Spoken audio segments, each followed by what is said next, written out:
माझं नाव आदिती संपत जाधव. मगाशी इंट्रोडक्शन दिल्याप्रमाणे संपत सर यांच्या टीम मधून आहे. तर मला सगळ्यात पहिल्यांदा त्रास खूप जास्त पिरियड्स पेन सगळ्याच मुलींना होतं, पण प्रत्येकाच्या बॉडीनुसार आणि बॉडी टाईपनुसार ते कमी जास्त असतं.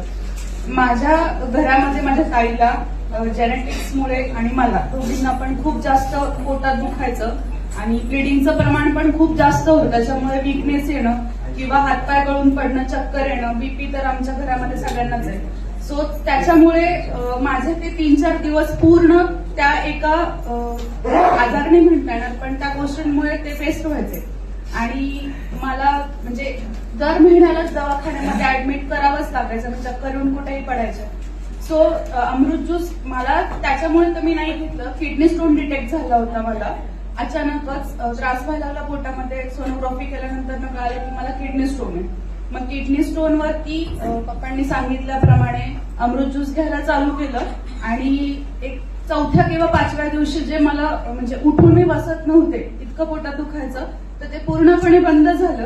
किडनी स्टोन पण नाहीसं झालं आणि त्यानंतर म्हणजे रेग्युलरली पिरियड्स यायला लागले. सो त्याचा पण त्रास कमी झाला आणि लकीली दीदीने आणि मम्मीने सांगितल्यानंतर म्हणजे रियांसचं सॅनिटरी नॅपकिन आहे ते नॅपकिन पण यूज केल्यापासून जे कॉस्मिक एनर्जी मगाशी मॅडमनी सांगितल्याप्रमाणे त्याने